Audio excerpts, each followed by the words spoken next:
What's going on, everyone? Welcome back to the show. So today we're going to take a look at the betting lines. We're going to take a look at Kalshi. I take a look at Polymarket sometimes, Kalshi, but we've seen a huge shift. I'm going to show you that shift. And Democrats right now, they have the wind at their back. And so if we continue to see the president's job approval staying at around the same or dropping even lower, Democrats are going to have even more momentum. So we're going to talk a little bit about that in this video. But first off, let me tell you a little bit about myself. I have a political science degree. I've been working in political campaigns for about 15 years. And in this video and in all my videos, we focus on real data and real trends that are going to impact the 2026 midterm election. So if this sounds like something interesting to you, please consider subscribing to the channel, liking the video, and sharing this with your family and friends. Okay, let's go ahead and get started. Here we go. Okay, let's take a look at the latest information coming from Kalshi. Now, Kalshi is a betting line. So basically people can bet on the election. You can bet on a lot of different things.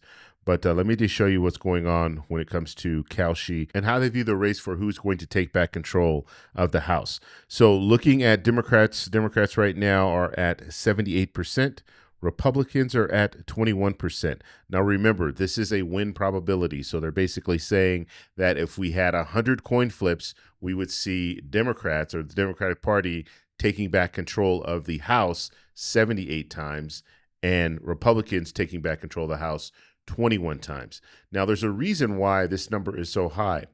And that is because the overall job approval of the president is not good. And when we look at the breakdown in the House, the current breakdown, and this is give or take. Now, understand you have a couple of seats. Republicans have a couple of seats that are still out there. I think Democrats have one seat that they still have special elections for. So these numbers right now don't look the same.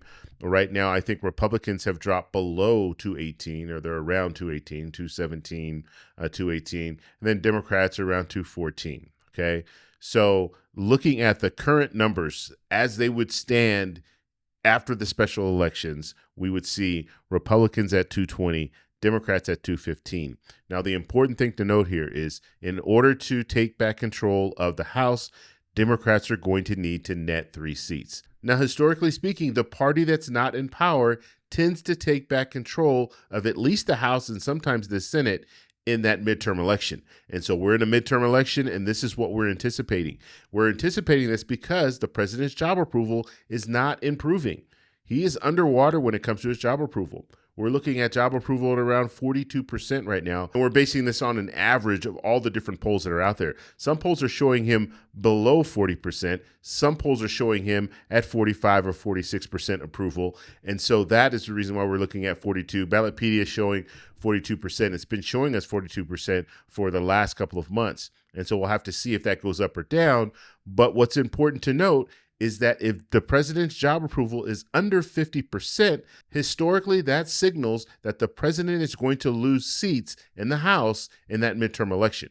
And so we're going to have to see where that goes. So if we go back to October 19th of 2025, this is what we saw when we're talking about the midterms, the House. And so we're looking at the party odds for the 2026 midterm election. We're looking at Democrats at 57%, Republicans at 43%, and then the information that I just talked to you about, Democrats at 78%, and here is showing Republicans at 22%. And so you see there's been a huge shift. It went from 57% now up to 78% for Democrats. And so just in the last few months on Kalshi, in the betting line, we're seeing a huge shift towards Democrats. We're seeing that move going from almost 50-50, because one more thing I want to talk about too, and let's go back to this really quickly.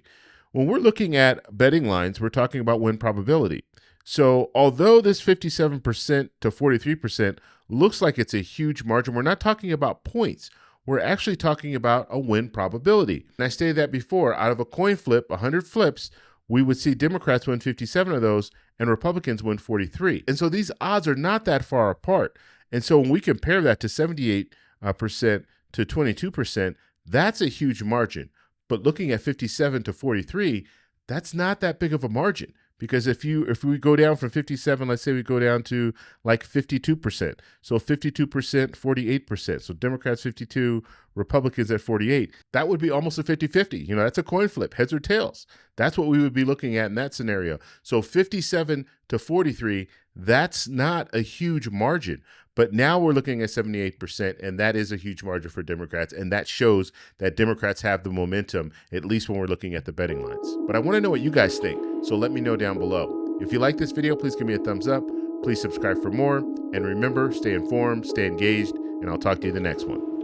Bye. So that's all we have for this video. Make sure if you guys want to send me an email, you can do that, david@thetecshow.com.